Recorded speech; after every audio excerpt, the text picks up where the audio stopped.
La maestría en estudios culturales es uno de los posgrados de competencia internacional que se ofrecen en el Colegio de la Frontera Norte y que cuenta con una planta docente ampliamente experimentada en temas de dinámicas sociales y culturales.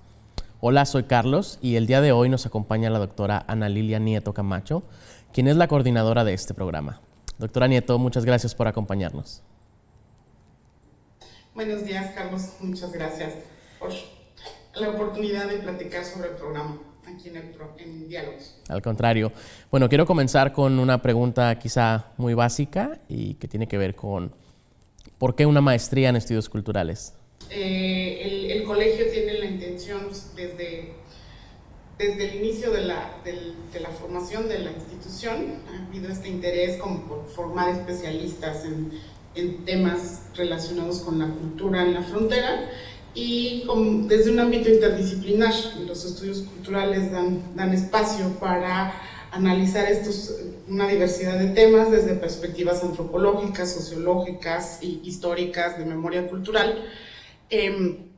Y la importancia de la maestría es la formación sólida en guías y métodos de todas estas disciplinas, justamente para el análisis de los fenómenos socioculturales en la frontera en especial, pero también obviamente en la sociedad en su conjunto, en México. Muy bien. ¿Cuáles serían algunos de los temas prioritarios sobre los que esta maestría podría incidir en términos del contexto nacional? Pues ahora hay cada una de las áreas de especialidad en las que se divide la maestría. La maestría tiene ahora cuatro ejes temáticos particulares. Uno es identidad y migración, el segundo es historia, memoria y patrimonio cultural, tercero género y poder. Y el tercero ahora que se está integrando o se va a integrar para la promoción 2022-2024 es la de cultura y medios digitales. Entonces, en estas cuatro líneas de especialidad hay una diversidad de temas o sea, que pueden ser prioritarios para entender como la realidad en México, ¿sí? Y además también en distintos contextos globales, pero si hablamos concretamente de México, pues bueno, la línea 1 en identidad, fronteras y migración se ha enfocado mucho obviamente en las movilidades humanas, ¿sí? En la movilidad, en estos fenómenos justamente de migración que a veces se enfatizan cuando se está hablando de lugares de frontera, digamos como Tijuana, Matamoros, Ciudad Juárez, porque además cabe recordar que el colegio tiene distintas sedes a lo largo de la frontera y entonces los estudios culturales en el colegio no están circunscritos solamente a estudiar Tijuana, que es donde se ofrece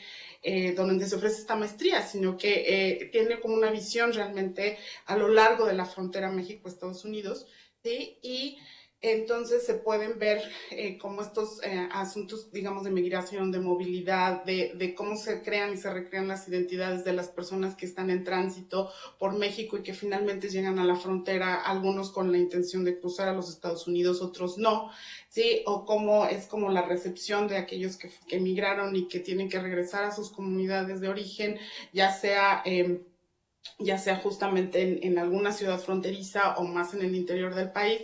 Y entonces esto cómo afecta su forma de ver sus sentidos de pertenencia, no solamente a una familia, a una comunidad nacional incluso. Sí, digamos, en la línea 1, ese sería uno de los énfasis, ¿sí? Aunque bueno, hay varios, o sea, los temas de investigación son como muy diversos, o sea, yo invitaría a los interesados a revisar cuáles son en la página del colegio, quiénes son los especialistas que están adscritos a esta línea y cuáles han sido como sus temas de investigación. Estos son los que a mí personalmente me han llamado más la atención desde que llegué al colegio hace ya un poco más de 10 años. Sí, pero es como muy amplio, son como ejemplos. Sí, en la línea 2, que es Historia, Memoria y Patrimonio Cultural, justamente es como ver algunos asuntos de las fronteras en términos históricos a lo largo del tiempo. Digamos, incluso el poblamiento, incluso la migración misma tiene como sus propios marcajes históricos. Y ahora en una dimensión que se ha vuelto muy importante, que es tanto el patrimonio cultural y cómo ha estado relacionado con los procesos como de recuperación de memoria histórica y memoria cultural.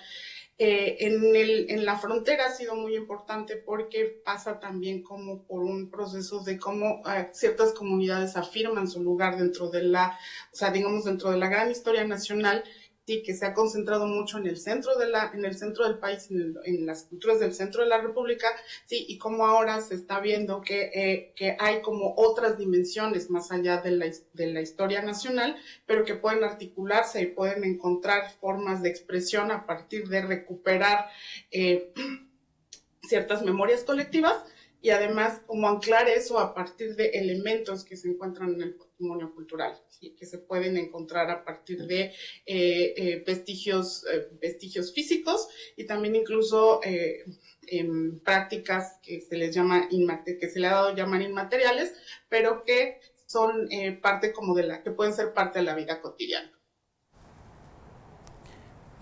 Muy bien. Bueno, creo que es claro que hay diferentes temas prioritarios sobre los que puede incidir este programa. Sin embargo, no sé si pudiera hablarnos un poco sobre algunos ejemplos en concreto de cómo los egresados de esta maestría han, digamos, tenido un impacto en la sociedad a través de sus tesis o de sus investigaciones. Pues hablando un poco de la que me faltaron 2 líneas de investigación, sí sé que a veces me extiendo un poco, digamos, en la línea 3, que es género, sexualidad y poder, tenemos, bueno, ahí ha habido como los estudiantes han estado muy interesados justamente en estos procesos de incidencia, ¿sí? Y las tesis han tocado temas muy importantes que tienen que ver justamente con la violencia de género, con la integración de nuevas familias, con los derechos de las comunidades LGBT, ¿sí? Y entonces estos estudios han sido como parte fundamental para que los estudiantes después puedan participar como en organizaciones civiles, sí, como parte de los equipos de trabajo de estas organizaciones civiles, e incluso también a veces llevar sus propuestas. O sea, el hecho de elaborar una tesis o una investigación de maestría, ¿no? Con la rigurosidad que se exige en el COLEP, después ayuda mucho a los estudiantes a que después puedan llevar como sus argumentos y los puedan plantear, ¿sí? Ante la sociedad, ¿no? Y ante como ciertos grupos que después pueden esto articularse en políticas o en la demanda de políticas concretas o ayudarles incluso como a posicionarse mejor dentro de un contexto social particular y además incluso estar muchísimo más involucrados y tener una capacidad como de percibir incluso los cambios o los momentos de oportunidad para lo que sean las luchas, lo que en ese momento sean las demandas o las luchas específicas de un grupo. Sí, ya sea desde los grupos de mujeres, los grupos LGBT, las cuestiones de violencia, que ahora, bueno, en México es tristemente muy importante, pero los estudiantes incluso desde que hacen trabajo de campo, ¿sí? Han podido tener como esta relación con la sociedad a partir de los grupos, ¿sí? Y a partir de su participación con miembros de la sociedad civil, de organizaciones civiles. Muy bien. Sé que aún nos falta una línea más por platicar, pero tenemos que hacer un corte, así que ¿qué le parece si seguimos hablando de esto al regresar?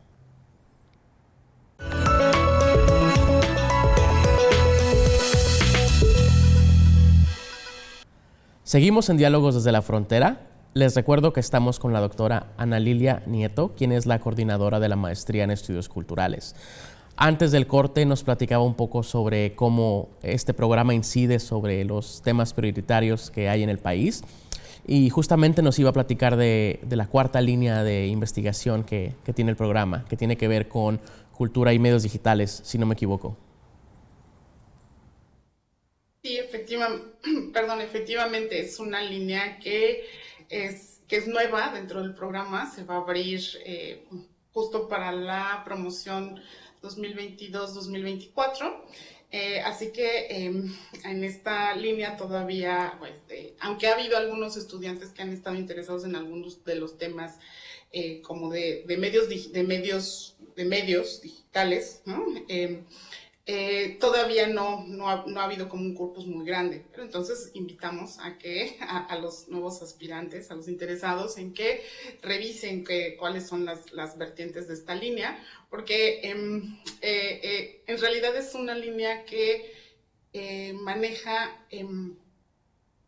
pues asuntos que además ahora con la pandemia se han vuelto para nosotros, yo supongo para todos, algo como mucho más vivido. Antes uno sabía acerca de las plataformas y bueno, obviamente todo el mundo ha tenido, o la mayoría hemos tenido contacto con las redes sociales y estamos un poco más, y estábamos antes de la pandemia, o sea, sabíamos que existían como estas plataformas y como estas formas ahora de comunicación, o sea, de hecho estamos haciendo esta entrevista a través de una plataforma, ¿no? Que antes era en vivo, en el estudio, ¿sí? Después de la pandemia, como que ahora parte de nuestra vida, una parte o casi toda nuestra vida se convirtió en videollamadas, ¿sí? O estas interacciones a través de dispositivos tecnológicos. Entonces, esta línea, yo creo que ahora para justamente estudiar todos estos procesos, o sea, todo lo que nos ha implicado en términos como de identidad, de cómo le damos sentido al mundo y de cómo nos relacionamos, ¿sí? Es ahora este es un elemento ya muy importante de la vida cotidiana y además parece que llegó para quedarse, ¿sí? Entonces, esta nueva línea es uno de esos, se interesa en esos temas y en cómo estos medios se han integrado a nuestra vida cotidiana y a la sociedad. Y entonces, digamos, tenemos algunos temas interesantes que dan como para mucho. Es en cultura digital, que ya tiene vertientes como creatividad cultural, innovación social y desarrollo tecnológico, cómo se han desarrollado ahora las humanidades en un contexto digital, ¿sí? En la producción y consumo de contenidos culturales en estos contextos digitales. Entonces, aquellos que les interesen estas nuevas formas de comunicación, ¿sí? Y cómo estas formas de comunicación han incidido en nuestra forma de estructurar nuestro pensamiento, de cómo vemos el mundo, ¿sí? Y de cómo nos relacionamos. Pues esta es una línea que se está abriendo. Tenemos los profesores que trabajan en esta línea, son como todos, o sea, en los últimos años se han especializado en estos temas. Y bueno, es como un nicho de investigación nuevo, pero creo que fascinante. Bueno, definitivamente puedo ver cómo este programa va a ser relevante para todas estas personas que estén interesadas en aplicar. Sin embargo, me gustaría que platicáramos un poco sobre cómo se estructura este programa, qué duración tiene, qué tipo de materias imparten. No sé si nos podría platicar un poco de esto. El programa es un programa de 2 años. Está estructurado en 2 años. Es un programa muy intensivo. Aquellos que piensen aplicar, la verdad es que es muy intensivo, pero yo siempre les digo, vale la pena. Vale la pena la intensidad por el nivel de compromiso de la planta docente y por la calidad en sí, o sea, de la estructura del programa. Son 2 años, en 2 años se cursan en 4 semestres, divididos en 4 semestres. En 3 semestres se cursan las materias, en los primeros 3. El cuarto semestre está dedicado solamente al trabajo de tesis. Toda la titulación es por medio de la presentación de una tesis, de una investigación original.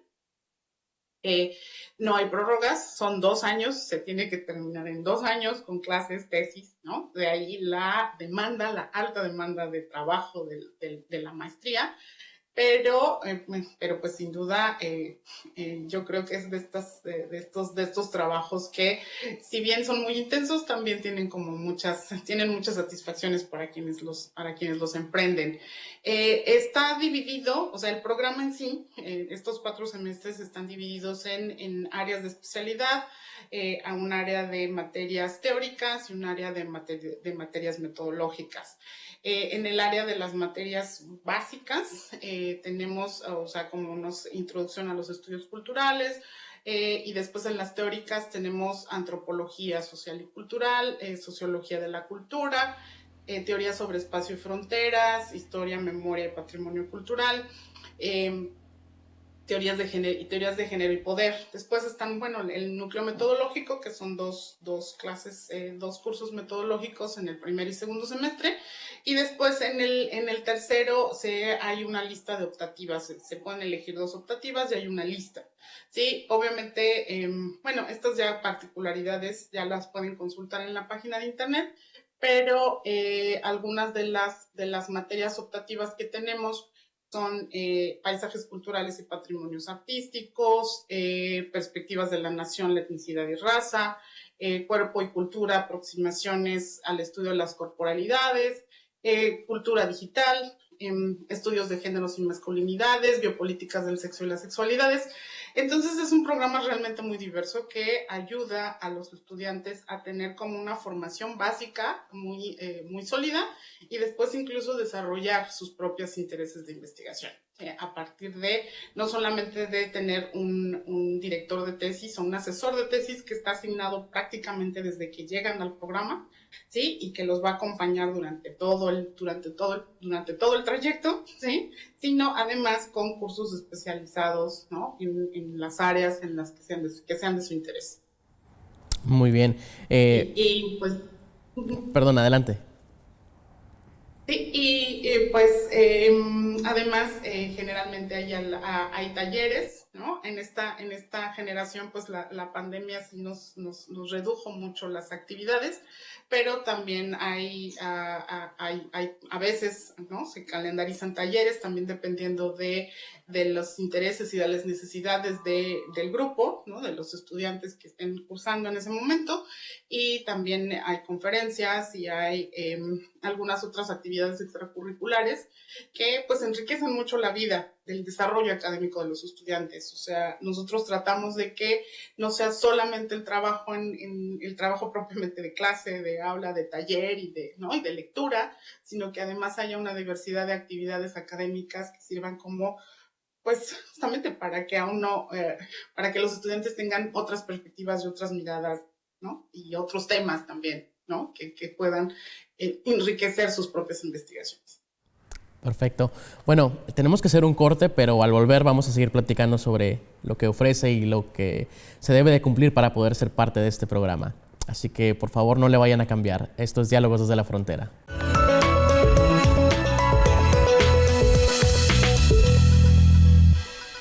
Continuamos en Diálogos desde la Frontera. Les recuerdo que estamos hablando con la doctora Ana Lilia Nieto, quien es la coordinadora de la maestría en estudios culturales. Antes del último corte nos platicaba un poco sobre las demandas que hay, los requisitos, el tipo de dinámica que se lleva al interior de este programa al ser un posgrado de calidad del CONACYT. Y en ese sentido quería preguntarle qué tipo de perfil de ingreso están buscando. ¿Tienen que tener licenciatura? ¿Tienen que haberla terminado? ¿Pueden estar en proceso de titulación? No sé, ese tipo de cosas. Pues definitivamente es una maestría, entonces el grado se necesita, es una condición, sí, esa es una condición. Pueden estar en proceso de recibir el título, ¿no? Al día en que de recibir el título, pero ya haber obtenido el grado al día al 30 de agosto, ¿no? Al 30 de agosto ya es necesario que todos aquellos que incluso hayan pasado por el proceso de selección, e incluso si ya fueron aceptados, para el 30 de agosto es indispensable que cuenten con el grado. O sea, yo sé que ahora hay distintas modalidades de titulación. Hay quienes se titulan por promedio, hay quienes por seminario, hay algunos que hacen tesis, algunos que hacen examen profesional. Ahora ya es como muy, muy diverso, pero lo que es indispensable es que ya se haya obtenido el grado y que no haya dudas de que el grado no puede estar en proceso para al 30 de agosto de 2022. ¿Sí? Sabemos también ahora que incluso también con la pandemia la emisión de los títulos por parte de las universidades o de la SEP incluso se ha dilatado mucho, o sea, del título como tal, o sea, el documento, ¿sí? Pero como el grado ya tiene que estar, ¿no? Ese no hay para dónde, o sea, ese tiene que estar. En realidad, aparte de eso, que es como la condición, digamos, básica en términos como de requisitos académicos, es bueno pasar por todo el proceso de selección, pero además para que la maestría sea un proceso no solamente intelectual, sino un proceso de vida. Es muy, muy importante que los aspirantes, o sea, tengan un interés genuino como por la investigación. O sea, quiero enfatizar mucho que esta es una maestría en investigación. Sí, hay clases, son 3 semestres de clases, ¿sí? De cursos como tal, de aula, de trabajo de aula y de talleres, ¿no? Pero esencialmente es un proceso de investigación, es un proceso de elaborar y de estructurar un tema de investigación y redactarlo y convertirlo en una tesis, que aquí la titulación es por medio de una tesis. Aquí sí no hay diversas formas para graduarse, o sea, es una tesis.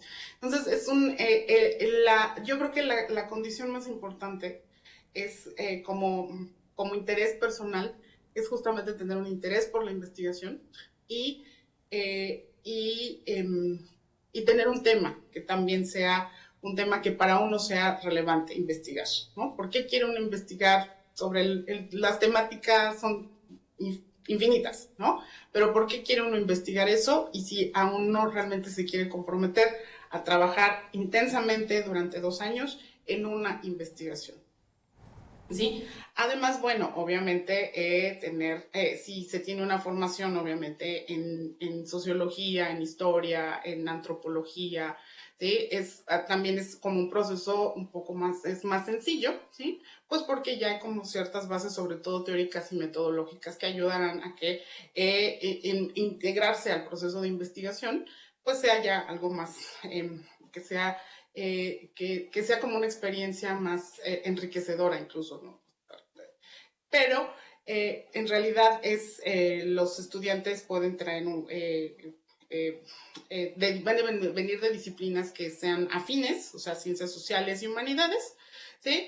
Y pues tener un gran interés por la investigación y estar dispuestos a trabajar mucho durante 2 años, de manera muy intensiva durante 2 años para concretar un proyecto de investigación. ¿Hay alguna Eso te diría. recomendación que pueda hacer a quienes estén interesados o interesadas en aplicar? Y con recomendación me refiero a sus posibles proyectos de tesis. Pues los proyectos de tesis ahora es necesario que se inscriban en alguna de las líneas de investigación de las que ya hablamos, en alguna de estas 4 líneas.